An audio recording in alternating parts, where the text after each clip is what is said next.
him, or he didn't embrace, or he didn't connect to, or whatever that refusal to see is part of. Second, he chose some level of abandonment, so there's got to be other issues of abandonment throughout his life. Third, you heard him say there was no love and affection. So my guess is that he has attracted people to him that he was craving love and affection from that he didn't get. Because what was planted in his subconscious mind is that love meant no love and affection, that love meant that you do get abandoned, etc., etc. Because he's also shared with me that he didn't have a very warm or fuzzy stepmother either. And so then you grow up and you have repetitive patterns that happen. Until you really recognize your karmic profile and understand it, you won't understand why those repetitive patterns happen. So one of the things that when we were talking about putting that newsletter together that happened is that, you broke down and started to cry. And so what did that feel like for you? Like you had shared with me that it was the first, you shared in the newsletter and you had shared with me that it was the first time that you really had that emotion well up in you. Yeah, it was 55 years late in coming. And one of the things that, I'm learning and gathering here from this conversation, particularly this evening, is that old adage is that once you find yourself in a hole, quit digging. But when you get that break and you don't have the knowledge on how to repair the break and stepping back from, like Melinda talked about, abandonment and detachment.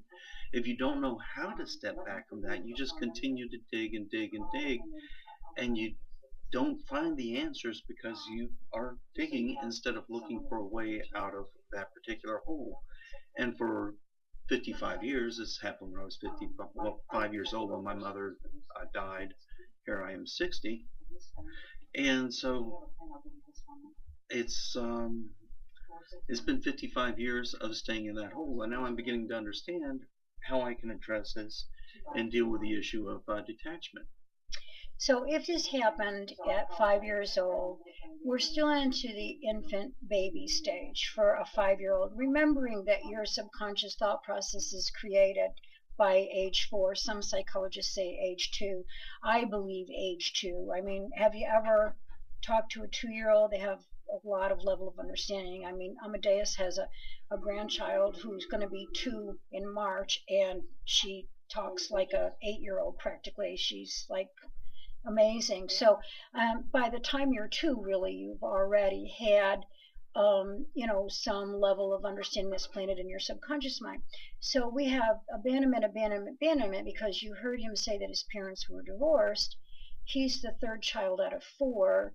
How much younger is your younger sibling? Younger is 4 years younger than I. Okay, so how old were you when your parents got divorced?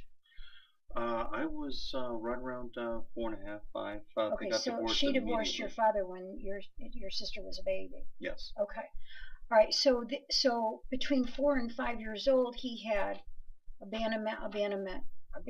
Then, because there was a divorce involved in that, a new baby coming, a divorce involved in that, and then a death, and then shuffling back to his father.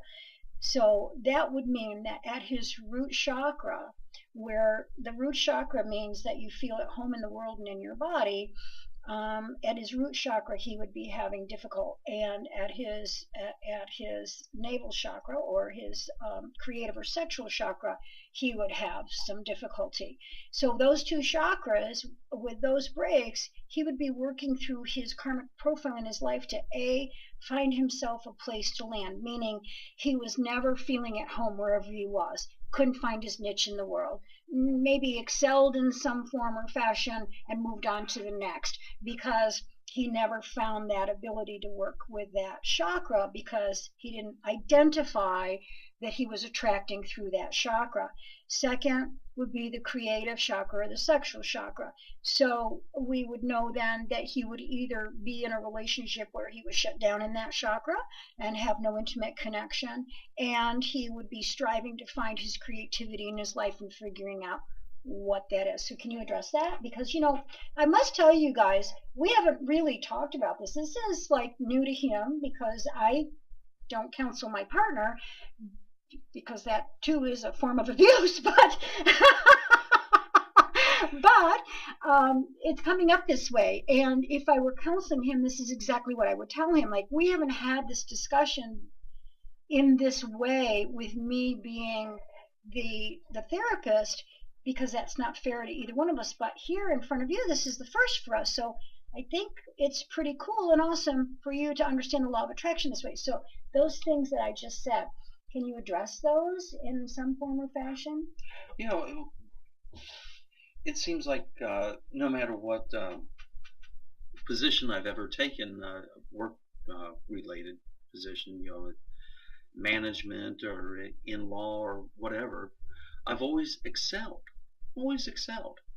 And when I get to the top of whatever I'm doing, I get bored and I leave and I have to go do something else.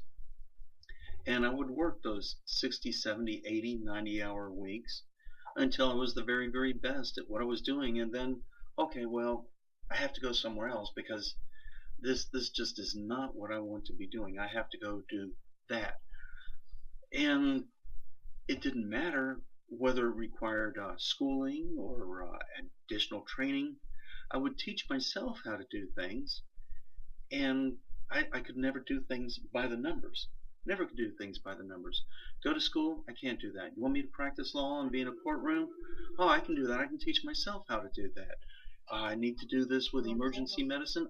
Okay, I'll take a little bit of school, and okay, I can do that. And the list just went on.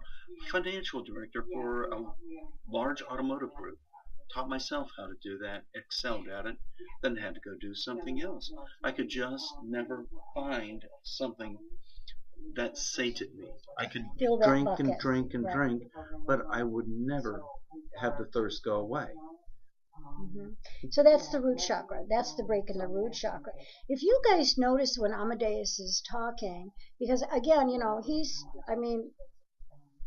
good for him. Okay, baby, land me.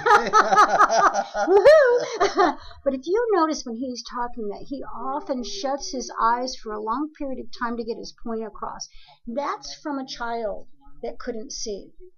Because now that he can see, he has to shut his eyes to see. Do you understand what I mean? That in his energy field, from his karmic profile, from being unable to see when he was a child, he must have had his eyes closed in order to look at his brain. So he does that now as an adult, which again would be part of that karmic profile and understanding how the law of attraction works. So I just wanted to point that out, because I don't know if you ever knew that you did that, but you do.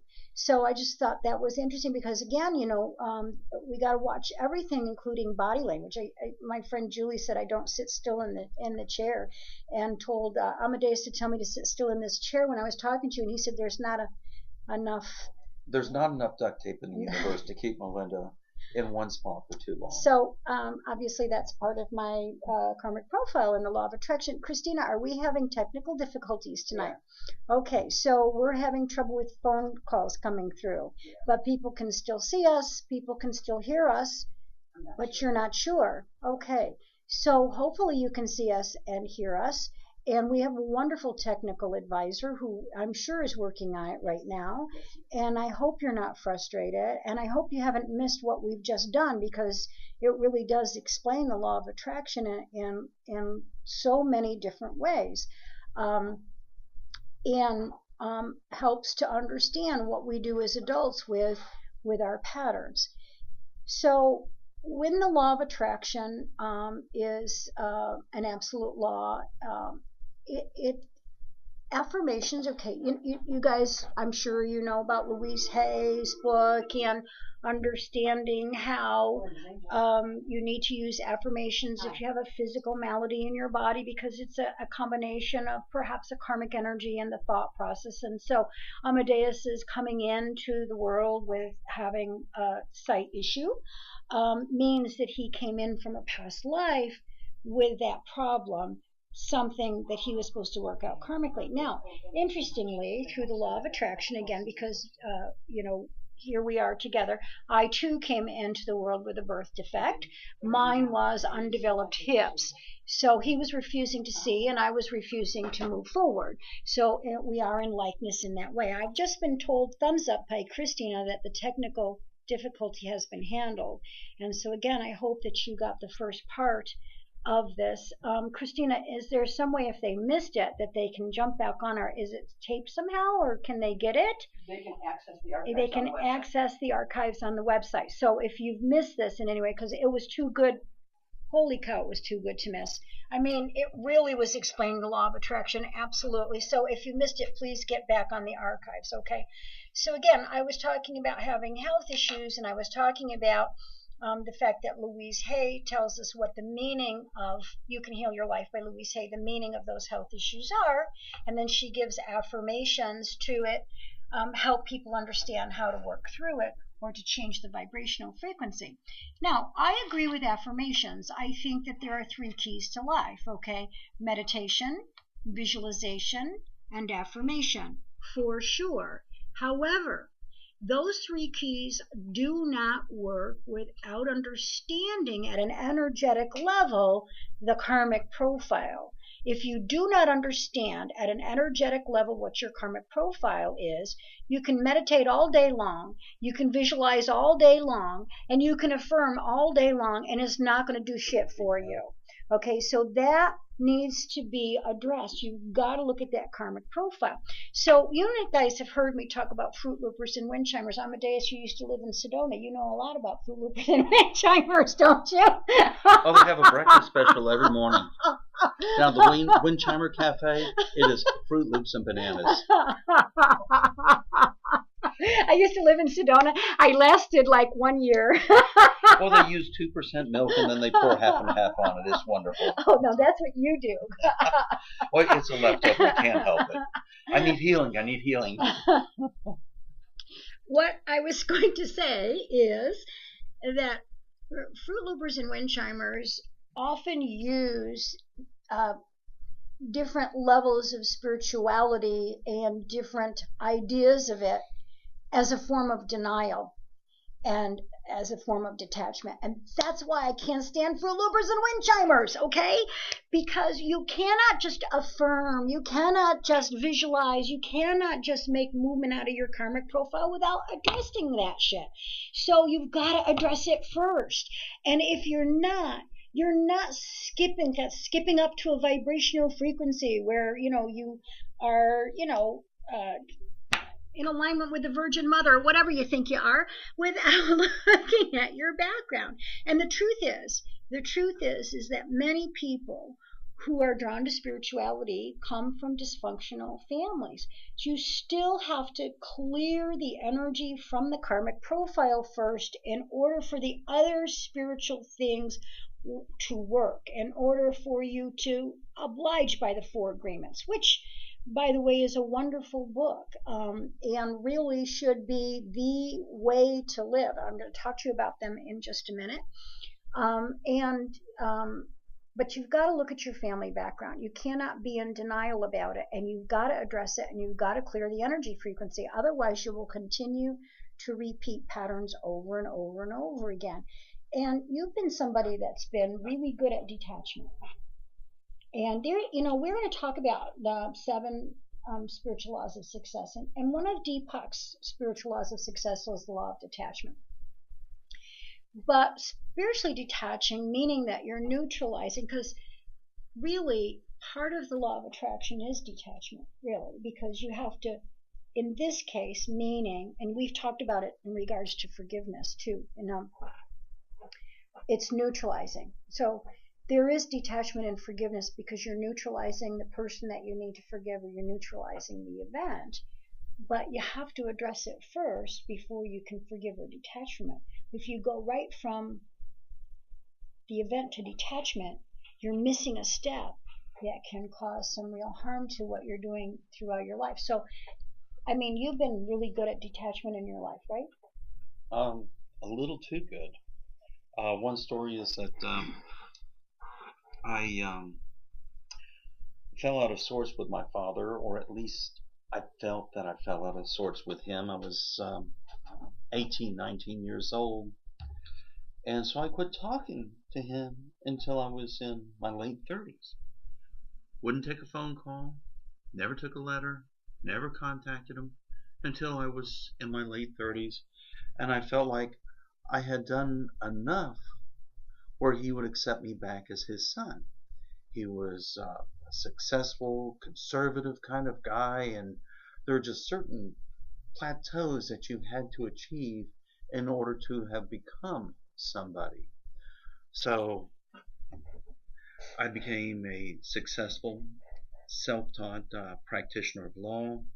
I was mayor of my community, father, beautiful children, all of the things, new car, big house, all of those things. And I felt after I had accomplished those things that I could go home. I could walk through the front door, and my father would introduce me to his friends as, oh, this is the mayor. Oh, this is the guy that does this in law. This is the, and I felt like I'd done the things necessary to become my father's son.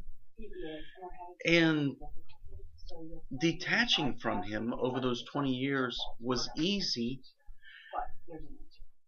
because I never really felt like I could do anything to be a part of his life until I had accomplished all these other things.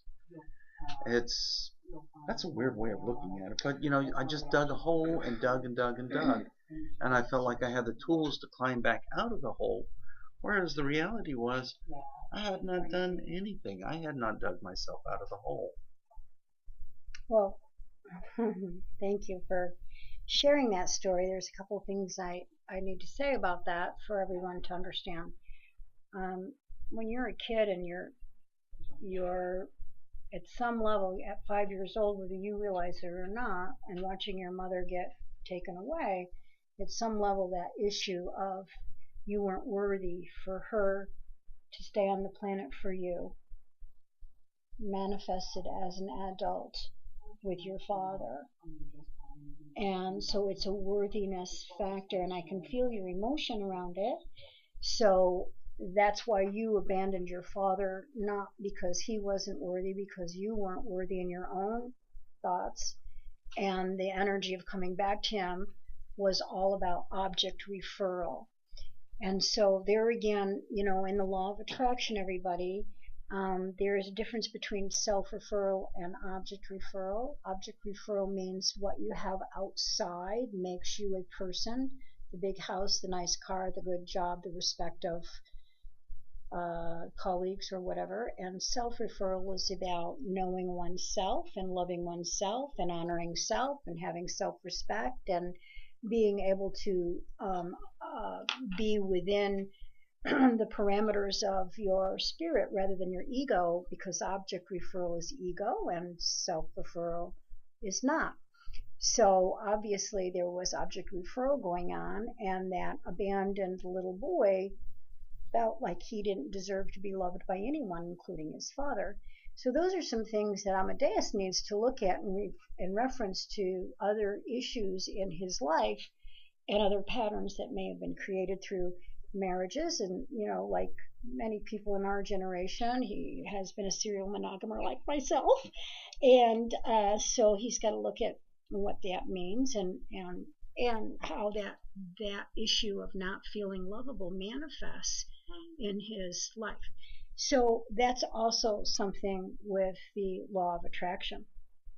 So one of the things that we have to do is put God back into the law of attraction in a way in which God is understood as an energy rather than a being. And this is a stretch for a lot of us who was raised in religious backgrounds. That, you know, I always kind of, as a Catholic, had pictured God as a little girl, kind of like a version of Santa Claus, you know, white beard, white hair, you know, white robes. And it took a long time for me to shift the perception that God was a thinking being to God being a feeling energy source. So again, remember that your spirit chooses. Everything that we're talking about regarding the beginning of Amadeus's life is something that his spirit chose for whatever lessons that he needed to learn. And maybe some of those are happening right now, because we all saw some emotion come well up from him when I mirrored to him what spirit was saying to me about the reason that he stepped back from his father. So if we understand that God is nothing more than a giant mirror that reflects back from the source is our soul and our ego. And the reason the source is our soul and our ego is because this is a planet of duality. So this is where we're learning how to access our soul through the ego without letting the ego take over, but rather by understanding one's karmic profile and addressing it through the soul.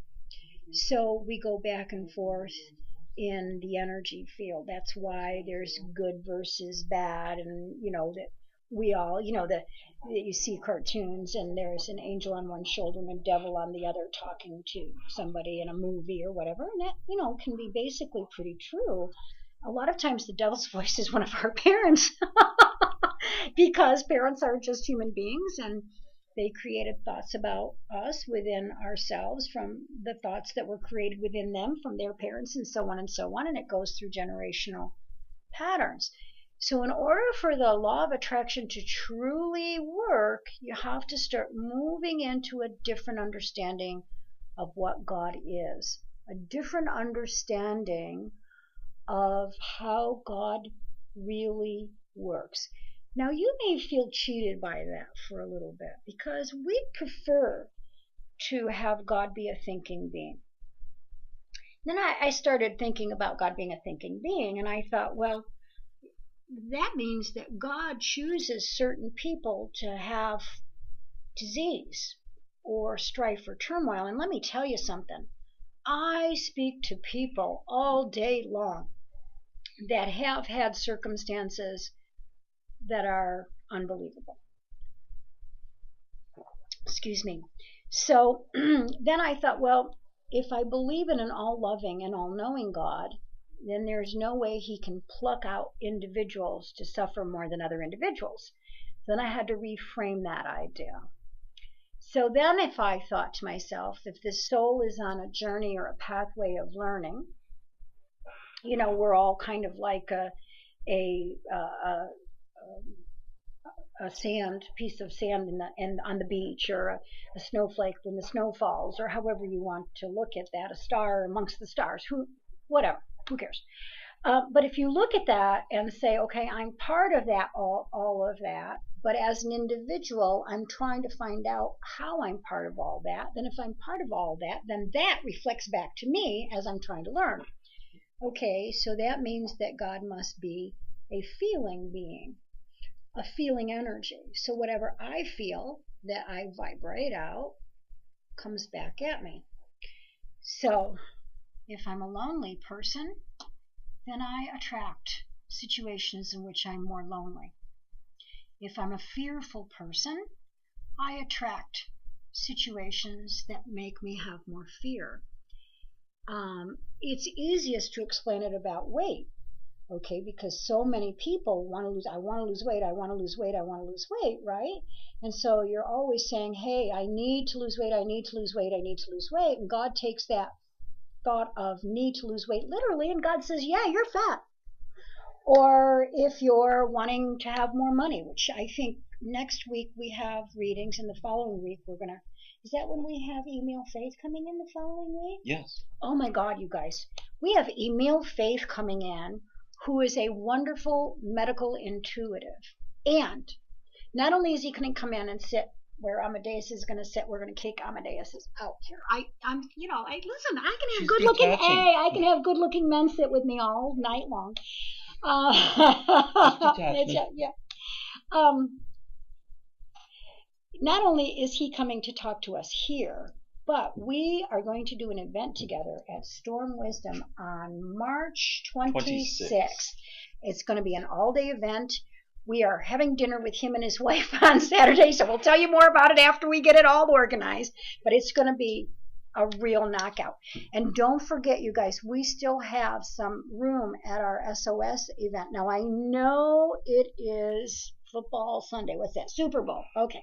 All right. You know, Pat McMahon's always giving me a rash of shit because I know nothing about sports. But I do know that the Super Bowl is in the evening, so you can still come from 1 to 3, and we can still raise money for suicide survivors. That's our goal, is to raise money for education and training about depression and so on. But I did not forget my place. I was talking about the law of attraction. I was talking about how God works in the universe. And I got distracted because I was going to tell you that we were going to talk about money and energy, but we're not. We're going to have a meal, but then we'll talk about money and energy, okay? So people who feel like they're broke all the time, they attract situations in which money goes out the window, okay? So if you feel like you can just make it in life, that you're a survivor and not a thriver, you won't thrive monetarily. So someone was telling me the other day, one of my clients was telling me the other day about a friend of hers who was a very wealthy individual and who had no issues with money and went to Las Vegas and won $100,000. And she said, how does that happen? How does that happen? He's got all this money and he still wins $100,000 in Vegas. Well, because he believes he's rich. So if you believe, that's what you're going to attract. So he believes that he's rich. He believes that he's lucky. He believes he manifests, and so he does. And, you know, it's interesting how that works because, you know, sometimes people who are not so nice can manifest things that are nice. So it's, you know, it's not about being nice and good and pure and all that kind of stuff, okay? Because I'm not saying that the man that manifested was nice. He was. But I'm just saying it's interesting how the different aspects of attraction will happen. So my family was middle class, not upper middle class, not lower middle class, but middle class. But my father and mother made us believe we were upper middle class. We had a cottage on a lake when I was growing up, and my father built it, but I didn't think anything of it. I didn't think that that was something he did to save money. I just thought my father was wonderful, so he built us a cottage. And we had a boat, and we went out there every year, and we moved in the whole summer. We were on the lake, and we were on the boat, and it was something that other kids didn't have. So it created a belief system in me that was a manifestation of, you know, having some degree of wealth. The husband of my first husband, the father of my children, came from poverty consciousness. His father was an alcoholic. He was the kind of alcoholic that would hide vodka bottles in the bushes. He couldn't hold down a job. He was a car mechanic. In those days, car mechanics actually got their hands dirty. It wasn't done by computer.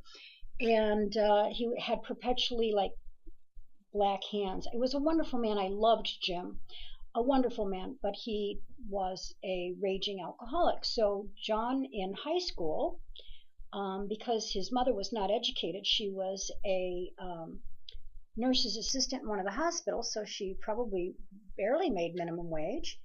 And so John in high school used to have to hitchhike to a part-time job in order to pay for the family car so his mother could go to work. So now, I'm talking about the law of attraction. Did John and I attract through that vibrational frequency? No, we did not on that frequency. We attracted in a different frequency of energy. We attracted because my father had post-traumatic stress syndrome from being in World War II, and that would be the same kind of vibration as his father being an alcoholic, and there's other stories around that. But the point being that in my life from 18 until I was in my late 30s, his poverty consciousness actually dragged me down.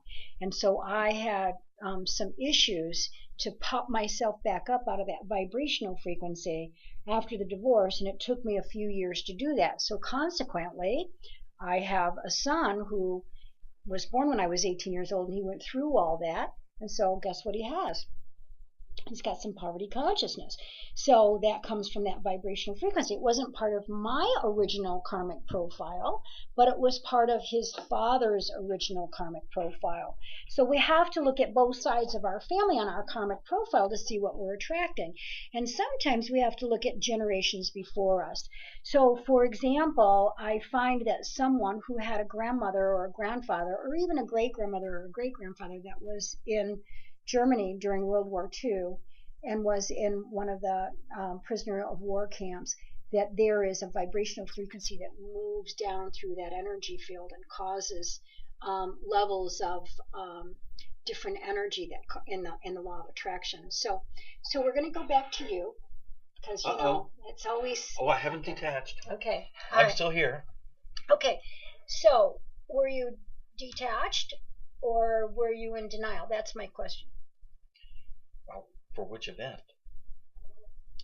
If you were giving an overview of your life now, from the perspective of us, what we're talking about, and you know, leading all the way up to when you got back to your father, okay, was that denial or was that detachment?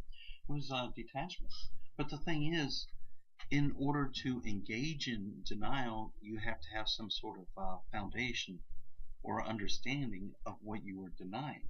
If you're detached and you have nothing, no reference point, then it's operating in a vacuum as being detached.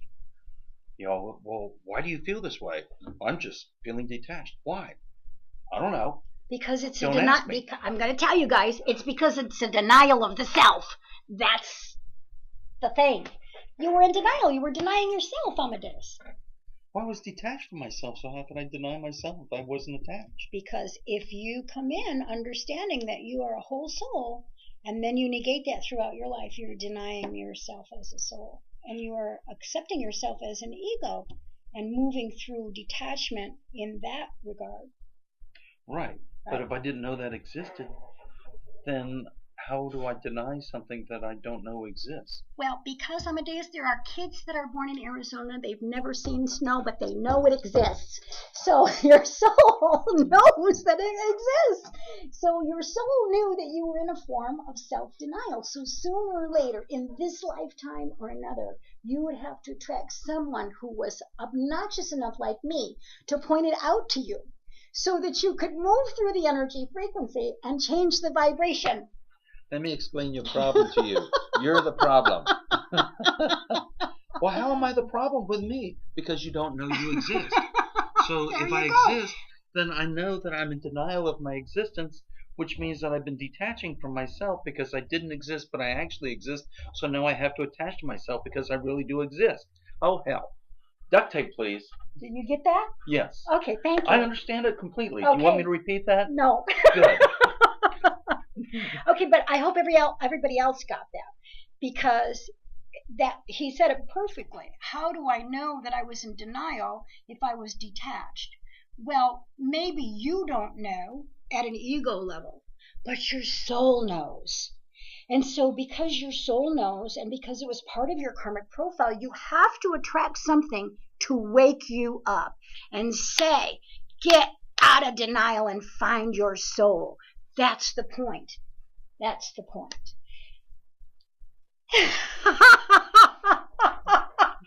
He's speechless. She is such a lovely life ring. Okay, so this is why you don't counsel your life partner. Okay, so in order to get in touch with the law of attraction, first you have to move into orientating towards your spirit. That's what we're talking about here. You have to get out of any level of denial or detachment, whichever word you want to use, where your ego is concerned, understanding your karmic profile, looking at the patterns of your life. What you might want to do this week is you might want to make a timeline. Now, they do this in rehabs, okay? With alcoholics and addicts, they have them do a timeline because, you know, trauma creates an inability to mature, okay? And also, like an alcoholic or an addict, if an addict or an alcoholic start using at, say, 14 years old, let's just throw something out there. Believe it or not, our children right now are exposed to heroin at this very age.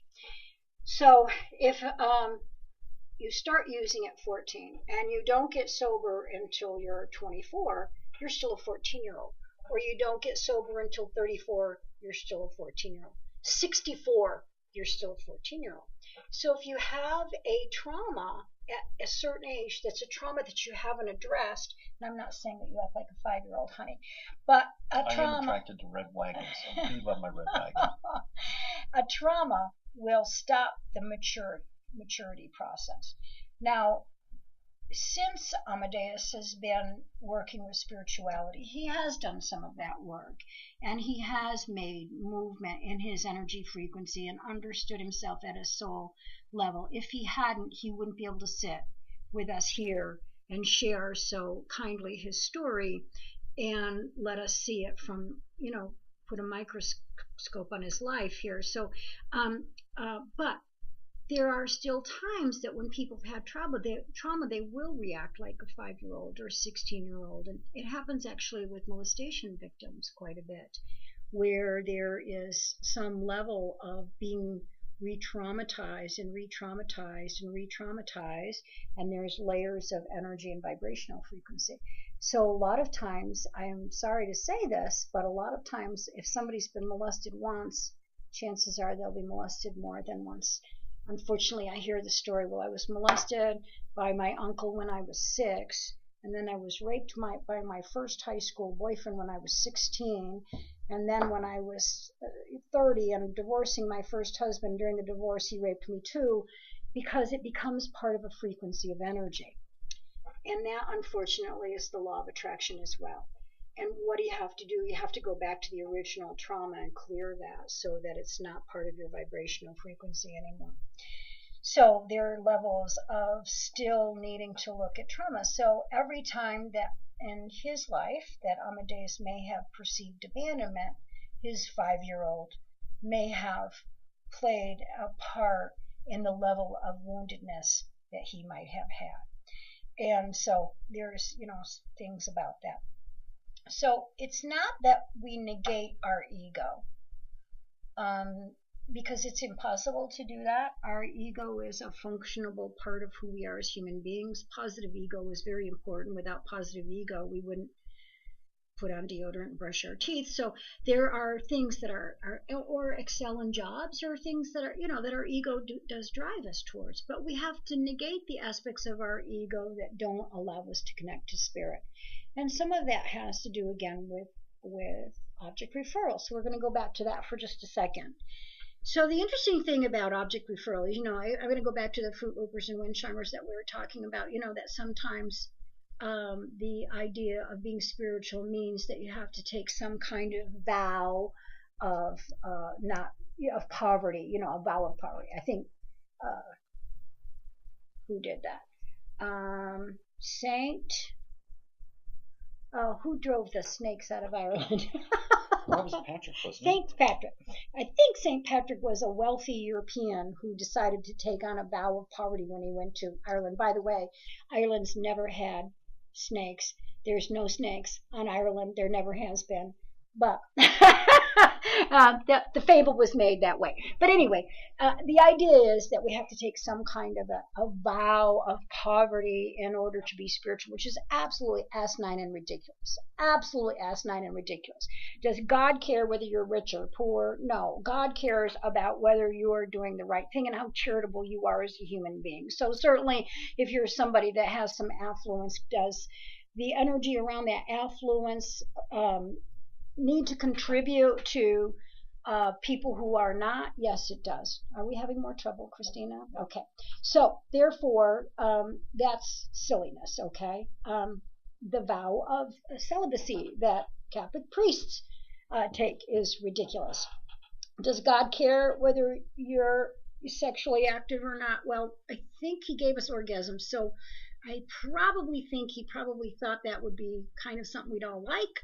So probably that's not something that we need to really worry about either. So it's one of those things that we have to find balance between ego and spirit, object referral, sexuality, all those things that make us human beings, finding that balance and moving into it in a way in which we're not shamed or guilt ridden or having negative emotions, because those negative emotions will also attract.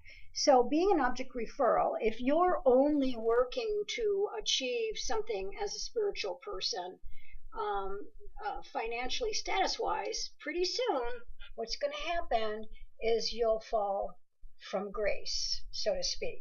The energy around that will not sustain itself, because the motive, the feeling of from coming from God to you, is that that motive is not pure in that regard. Okay, so the motive has to be in balance and so on. But there's nothing that says that you can't have wealth consciousness and spiritual consciousness at the same time, and health consciousness, vibrancy, empowerment, positive energy. Where is it written that if we're good at one thing, we have to suck at everything else? Where is it written if we have a great relationship, it means we have to struggle to make the car payment? I mean, where did human beings get this idea? And where do we get the idea that if somebody has it all, that we all go, Mary, she's got it all, and we're disgusted with that person, rather than trying to achieve a status like Mary and looking at it in a different way and moving through the law of attraction and try to create our vibrational frequency so we can have it all too. So, it's part of how to understand how the attraction works. So you got to negate the ego, but not so that you're in poverty consciousness, not so that you're, not engaging with another human being in a sexual way, all that kind of thing. Negating the ego doesn't mean that. Okay, engaging the soul means that you allow yourself the pleasures of life. Otherwise, what the hell is your soul doing in this package anyway? What are you doing here? If you're here just to suffer, then you're going to have to come back with a lot of karma and suffer some more, because you're being a dodo bird and you're not giving yourself all of the pleasures that we also were given here. Like, did you see the rainbow here in Phoenix the other day? And there was a double one. It was magnificent. That kind of pleasure that we take for granted, that Amadeus doesn't, because he couldn't see for the first 5 years of his life. And so maybe sometimes we manifest that kind of stuff so we can appreciate others. Okay. All right. So then we have to take time to develop a mental understanding. Okay. This means that we have to take time to align. I think that's what's happening with you right now. Yes. Expound on that if you can. Are you aligning with your inner child? I mean, like, this is all like, this kind of welled up in you and popped out like something that, you didn't even know was there. No, I was pretty clueless that there were other people that had a wound like this, and that all the past 5.5 decades of detachment and choosing not to deeply love, with that vulnerability that goes with it, because once you get hurt like that, it's like, I'm not going to go down that road anymore. So aligning with the ideal that vulnerability is a strength is a novel concept for me. What this is doing, it's allowing me to put down that shovel that I've been using to dig a hole with for so many years. I've acknowledged what the shovel is just getting me deeper and deeper into the realm where there is a vacuum around me and no one touches me. I touch no one. It's such a delight to be an island. I'm so strong. I'm so powerful. Look at me. I'm out here all by myself. All by pretty lonesome out here. How about somebody call? Can anybody just call me? Send me a bottle. Send me a bottle with a message in it. And I did get my bottle with a message in it. And that message was delivered by me to me.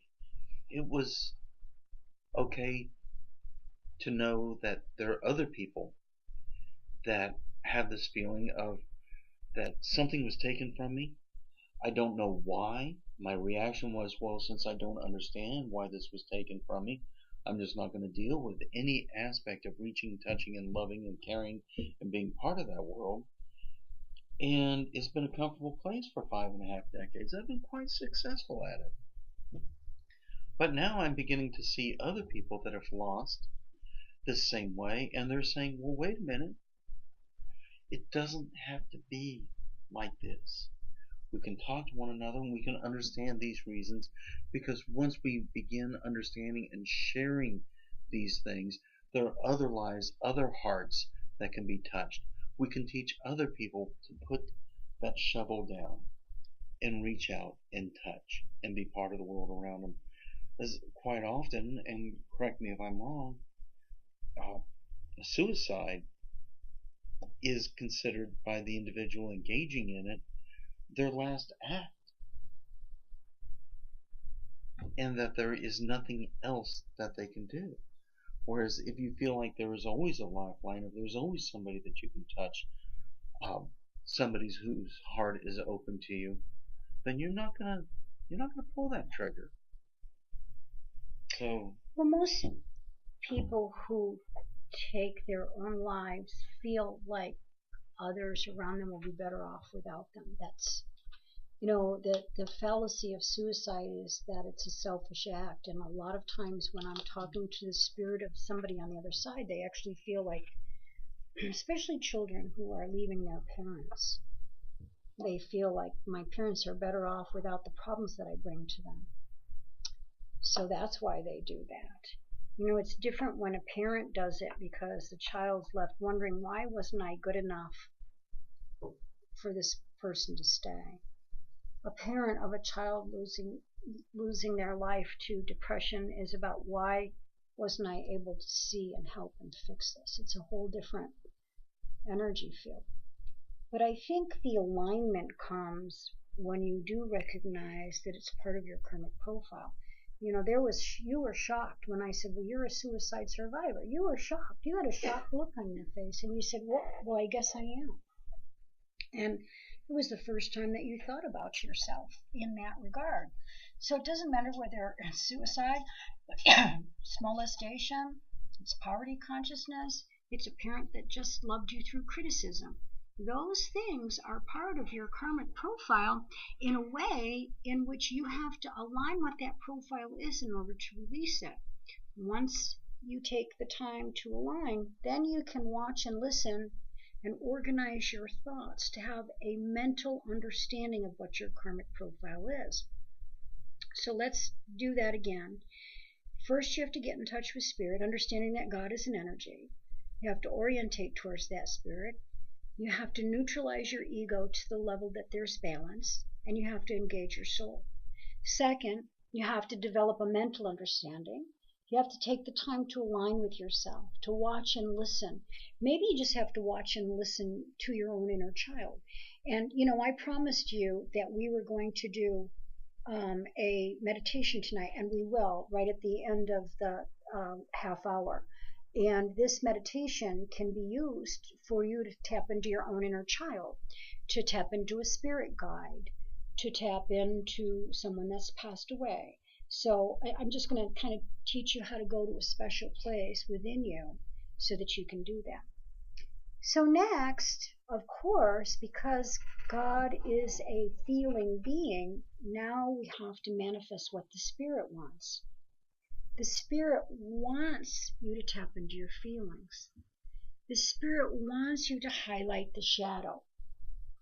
What I mean by that is, without understanding your shadow, you cannot understand your light. And that's what I meant about the fruit loopers and wind chimers who skip that step and just think that they're all about light. And they're not, because they've negated the shadow. And if you negate the shadow, you can never find yourself, because the shadow is part of you. It's the duality on the planet. If you don't understand your dark side, you're never going to understand your light side. That's why Star Wars was so important.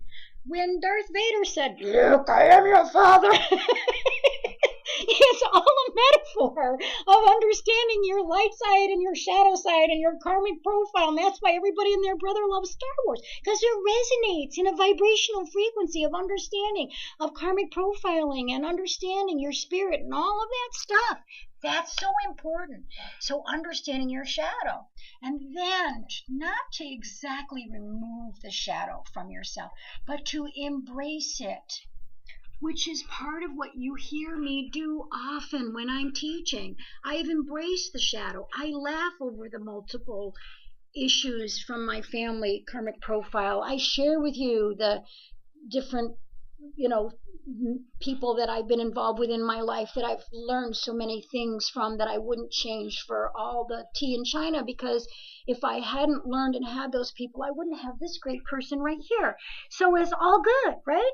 So you have to be able to embrace that shadow, and then you have to follow through and start behaving like a person of light.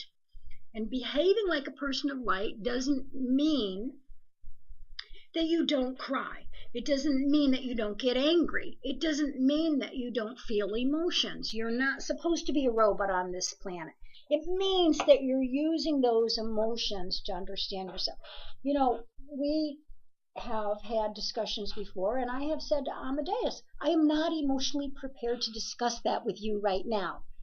And the first time I said it to him, he kind of stopped and kind of looked at me funny.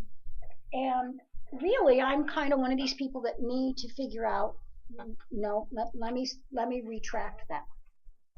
I learned to be one of these kinds of people that need to understand my emotion before verbalizing. In past relationships, I might have thrown a phone or a bottle of water, but but I don't want to repeat those patterns. So, when you heard that the first time, how did that affect you? Because that might have affected you like a mother detaching from a child. Like it could have, kind of tapped into your feelings of abandonment. So what did you feel when the first time that I said that to you? I thought, oh, wow, we're not going to have to talk about this. You're the king of detachment. Boy, missed that one. Well, there you go. And that's the difference between men and women, which is a different subject altogether, which we will also discuss with you in future angel meetings. So, okay. So then, we need to seek to understand what God wants for you in this life, okay? And what God wants is very simple, and that is to be conscious of the universe. And that pulls in understanding synchronicity. So, synchronicity is a very interesting way to live your life. If you watch the signs and signals of the universe, then the universe will give you the answer every time. So that happened with us, that synchronicity. So we were supposed to have our first date. Before we had our first date, he said to me, I'm going to chase you. Which, men, okay? I get it. They say stupid things. But, it was cute, so I liked it. So, anyway, he wanted to meet at a certain winery, and I was unfamiliar with the wineries up and around near Sedona. But I was driving, and I noticed a car behind me, and I thought to myself, could that be his car? And it was a BMW. So being an object referral, I thought, okay, he's okay. So that's good. And so he was behind me, and I turned into the wrong winery. But because he was behind me and he recognized my car, we ended up being at the same place at the same time. It was synchronized. Otherwise, if I had gone to that winery, he might have gone to the one that he originally asked to meet me, and it could have been a whole different energy frequency. We could have thought we stood each other up, and there could have been a whole lot of drama around that. So the universe synchronized that. So what I don't think I told you, but I'll tell my angels, is that it was raining that day, and I was concerned about getting caught in the rain, because sometimes on that highway going towards Sedona, it can get backed up and be ridiculous. So I was super early, so I pulled off the road and stopped someplace for a little while, and went into the store and got some water and just hung out and looked on Facebook on my phone and did all that stuff. And then I started back so that I wouldn't be hanging out at the winery. If I hadn't stopped and listened to my own thoughts about, I should give myself some time and so on, it wouldn't have been synchronized. So That's also a really important part of the law of attraction, is to trust your intuition so that the universe can do some synchronicity, okay? So being in synchronicity or watching this synchronized energy around the universe and knowing what those synchronized energies mean is part of allowing the law of attraction to take place in your life. So you have to awaken to your true self, okay? Your true self is not your ego. That's your spirit. And your spirit is abundant, it's infinite, it has all the wisdom it needs. There's nothing it needs. Your spirit needs nothing. Therefore, if you can get your ego to shut the heck up and trust that your spirit is all you need, everything you need, all that you need is right within you. You need nothing else. In partnership with God, then you'll understand how the law of attraction works.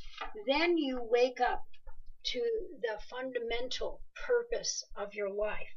You know, I have many, many people talk to me about what is my purpose in life? What is my purpose in life?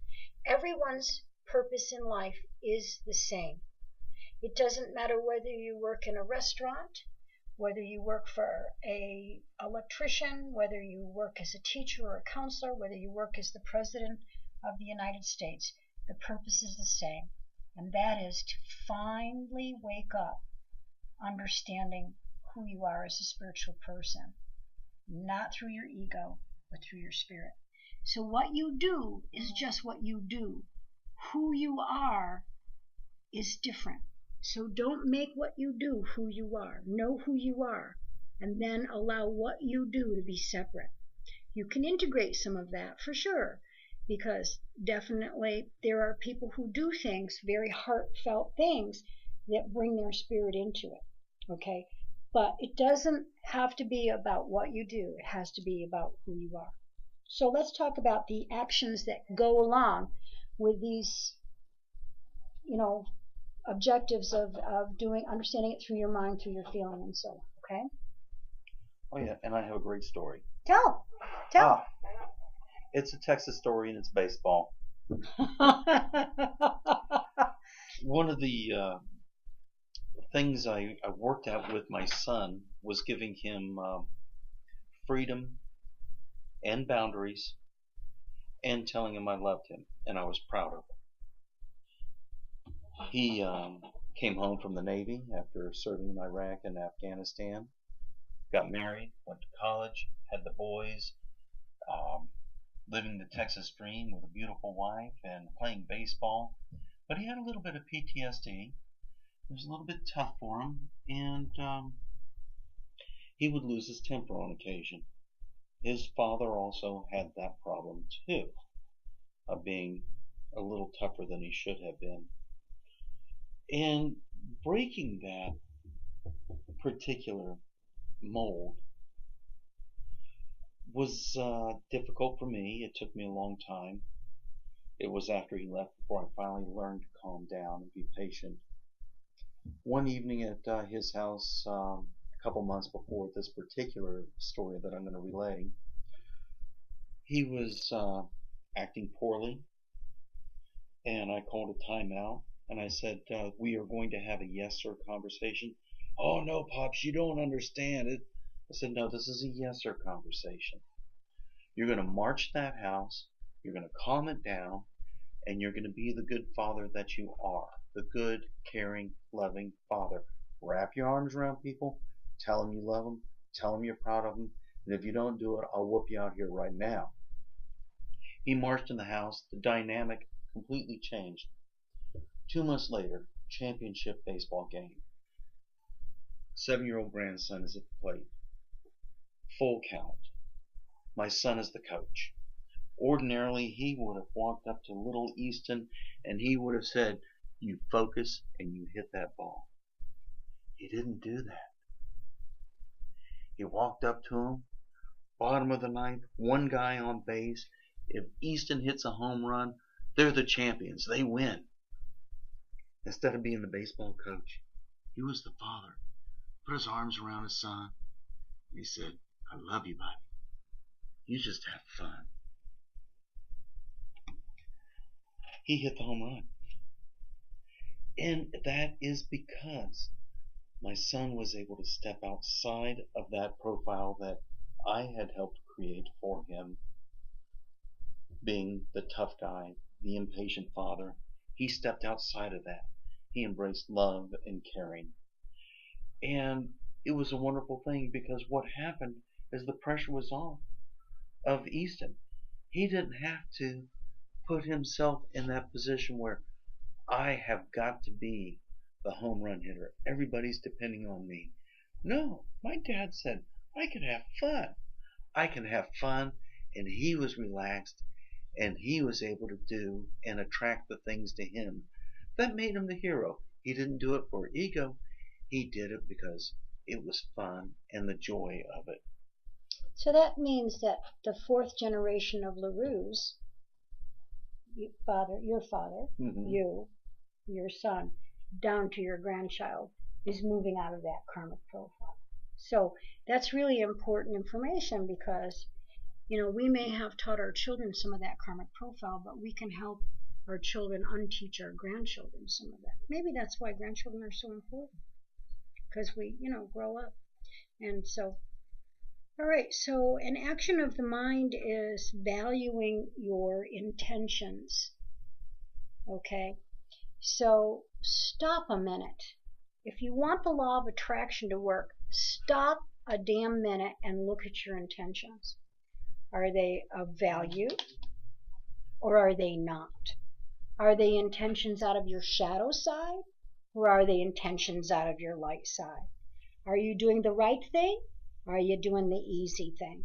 So if you want the law of attraction to work well, you've got to be working out of your light side.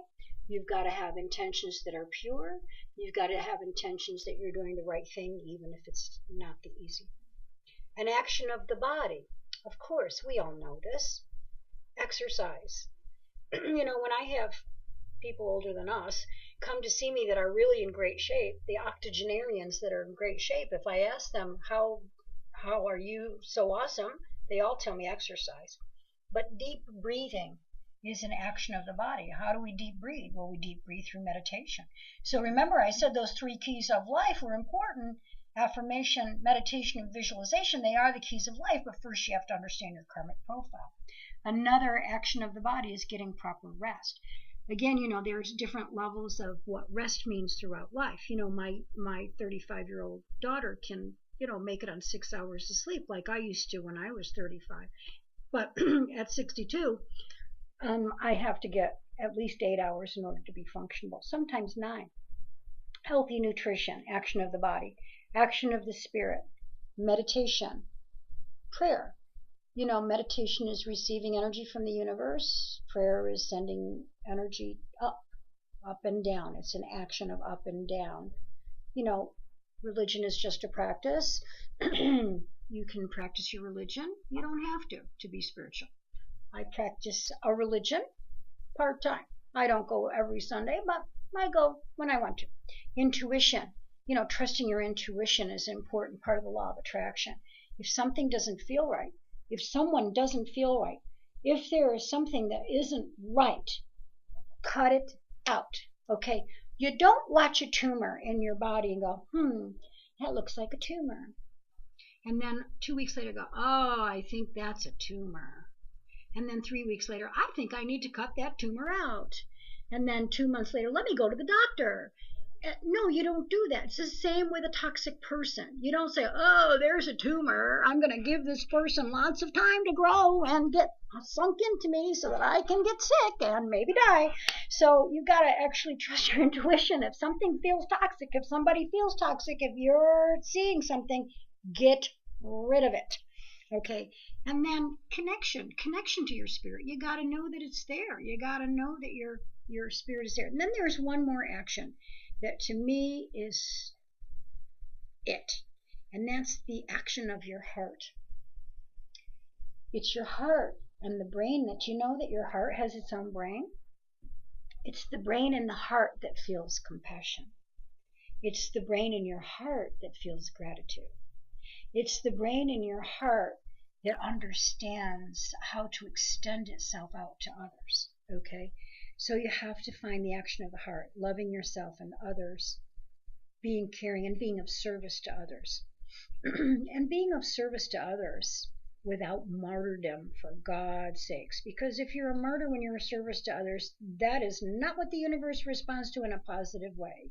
You do not walk around, okay, doing action for others in ways that are either martyred or in ways in which you're saying, hey, look at me, I'm Sandra D. You don't do that, okay? You do it quietly, you do it with humility, you do it with honor, you do it with grace, you do it with style, you do it with energy that's appropriate for your spirit, okay? So when you're inspired, when you're in inspiration, you're in spirit. So in order for you to grow spiritually, you have to put the ego construction into perspective and allow it to be a stage of growth. Ego construction. Think of yourself as a building.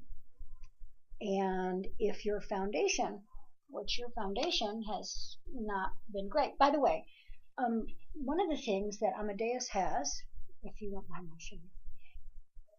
Oh my God. Stuck anyway. One of the things that Amadeus has is that he sometimes has issues with his lower back.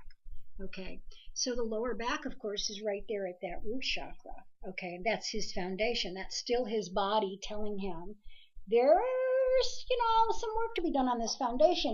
The building looks great, but the foundation, okay?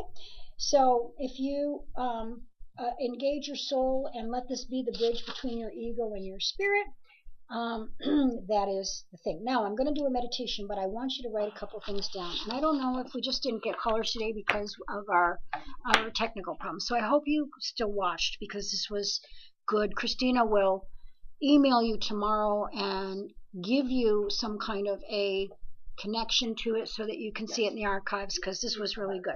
So here's what I want you to do. This is your exercise for this week. This is choosing love. I want you to describe the traits of love. They can be 1 trait, 2 traits, 3 traits, 10 traits. I want you to describe the traits of love. I want you to describe the traits of ego. I want you to describe the state of being detached and describe the state of being in denial and see if they are interwoven. I want you to describe the state of being attached. Okay, and is attachment ego? Because sometimes detachment is really important. So here's what Gandhi says. Keep your thoughts positive because your thoughts become your words. Keep your words positive because your words become your behaviors. Keep your behaviors positive because your behaviors become your habits. Keep your habits positive because your habits become your values. Keep your values positive because your values become your destiny. And we'll make sure that Christina puts that quote out on that email that's coming to you. Now, mind if I weigh in on that? Well, please do. What I really like about that is everybody understands thoughts, and thoughts create destiny or a path. But what I really like what Gandhi did is he put it in a format that's mechanical so you understand how the bits and pieces fit together. The toe bone is connected to the foot bone, connected to the ankle bone, connected to the leg bone. So, of course, there's a toe and there's a head, but how do you get from the toe to the head? That explains it in absolute detail, and you can go zen on any aspect of that. Good and point. Just thoroughly enjoy those moments. And once again, with meditation and with prayer, the giving and taking of energy when you're playing around with that kind of opens your eyes a little bit more. That's point. Utterly brilliant. Good point. So before we start next week, I'm going to go over the 4 agreements with you before we start getting some readings, because I don't want to cheat you on your meditation, and I don't want to cheat you on the 4 agreements. So, but it would be great if you don't have the book to order it from Amazon, because it's a really wonderful book, and we'll talk about that. And again, as part of the Angel Group, if we could get a book, if everybody could get the book and look at it and share about it, it would make this such a wonderful, wonderful connection to each other. Okay, so what I want to do is we're going to put our feet on the floor and relax our bodies for a minute and close our eyes, and I want you to start breathing. Now, this is not I'm a hypnotherapist, And I do hypnosis to help people clear old energy. I'm a trauma specialist. But I'm not going to do this in a hypnotic way tonight. It's a meditation. I want to teach you a different with meditation. So we're using numerology with this. So we're going to breathe into the count of 7. We're going to hold it to the count of 7. We're going to release it to count of 7. That's 21. That equals 3. Body, mind, spirit. And we're going to do that 3 times, okay? Because that's 21 plus 21, which is 42, plus 21, which is 63, which is a 9. And Jesus Christ's name vibrates out to 9, and so does Buddha's, and so does 18 is a 9 when you understand the Kabbalah, and that means life in Hebrew, yada, yada, yada. Okay, so start to breathe, and I'm going to count you through. So breathing in 2, 3, 4, 5, 6, 7, and hold. 2, 3, 4, 5, 6, 7, and release. 2, 3, 4, 5, 6, 7, and relax. And breathing in 2, 3, 4, 5, 6, 7, and hold. 2, 3, 4, 5, 6, 7, and release. 2, 3, 4, 5, 6, 7, and relax. And one more time. I want you to breathe in 2, 3, 4, 5, 6, 7, and hold. 2, 3, 4, 5, 6, 7, and release. 2, 3, 4, 5, 6, 7, and relax. Now I want you to use the power of your imagination. And I want you to imagine, visualize, pretend, or just know that you're about to cross over an old-fashioned footbridge that arches up over a small stream with wooden handrails. There are 5 steps that take you across the bridge, and as I count from 5 to 1, you're going to see yourself crossing the bridge and entering a beautiful field, a meadow. 5, 4, 3, 2, 1. And as you enter this field, the earth responds to your footsteps. Warm, soft, moist earth. And the sky above you is blue, blue, with barely a cloud in it. And the sun is shining brightly, caressing your skin and warming your soul.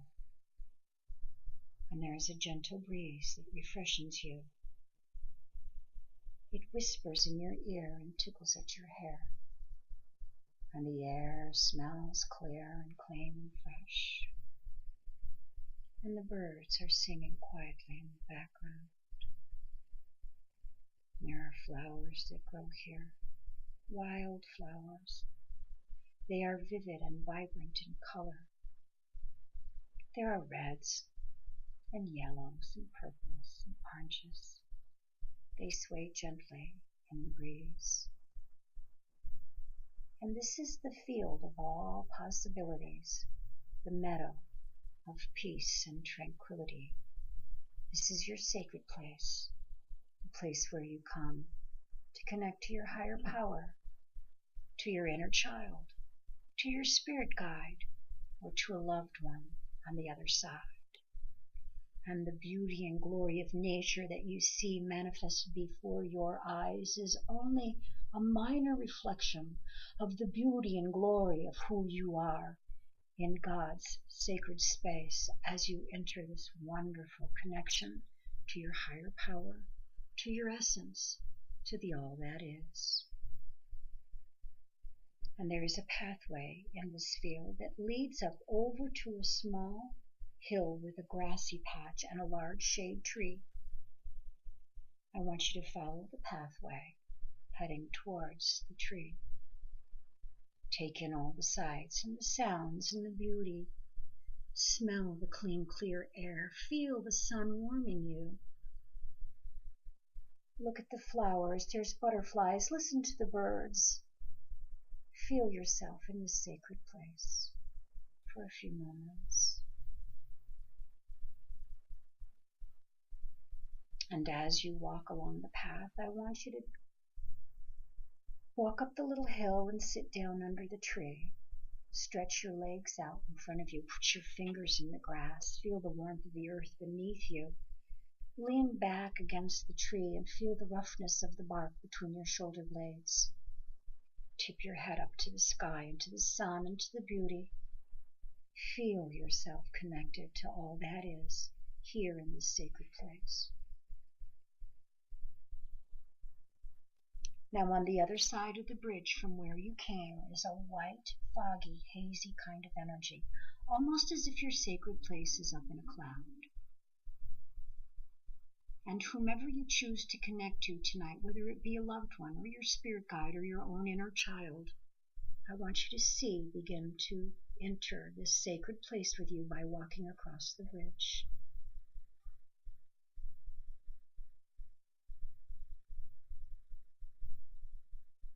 And that being, whether it's you in your younger days, whether it's a loved one from the other side, whether it's an angelic being or a spirit guide, begins to enter your sacred place and walks along the pathway, sitting down in front of you at the tree.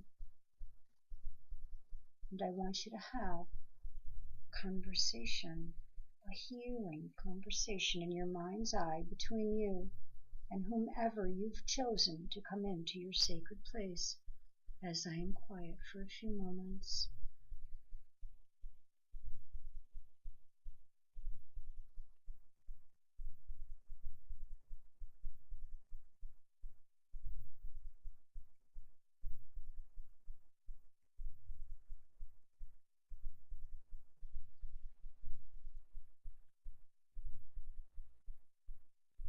If you're asking questions and there's nothing that drops into your head, that's all right.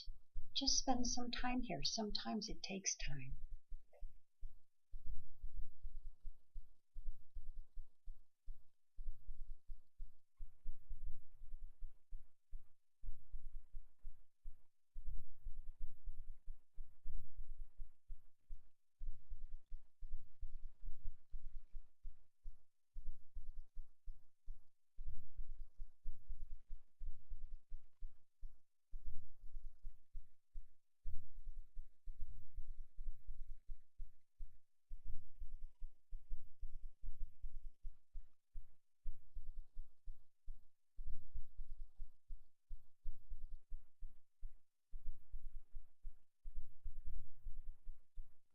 Now you know you can come to this sacred place whenever you choose.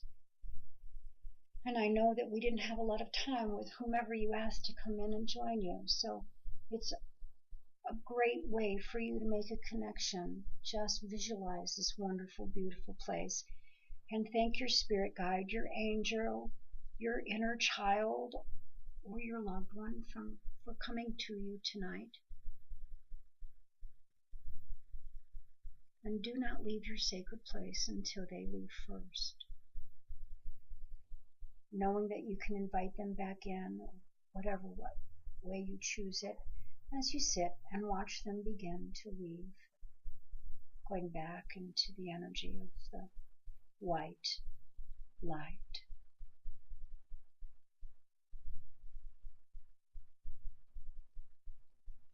Now see yourself get up and brush yourself off. Take a good look at your sacred place. Make sure you know it well. See where the tree line is and see how the earth looks. See what the flowers look like.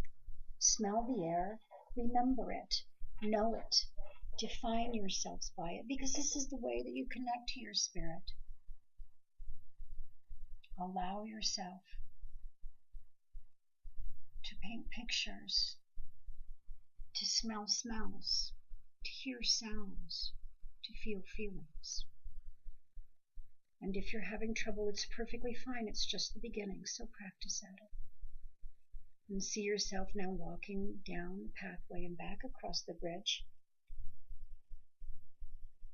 and allowing yourself to open your eyes and come back to whatever room that you're in.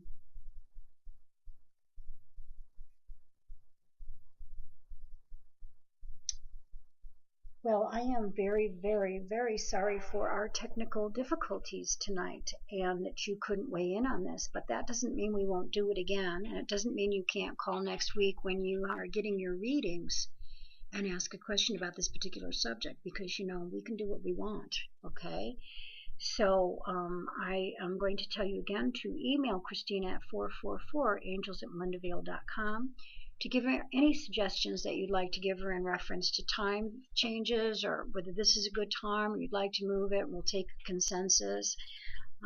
Please watch me on Monday morning if you get a chance at KAZ TV with Pat McMahon and Catherine Anaya, and listen to me on UBN Radio, hosting for James Von Prague, and that will be on the Facebook and the website. So I will look forward to next Wednesday night when we're going to be doing readings, and thank you for joining us tonight. Have a great week. Night.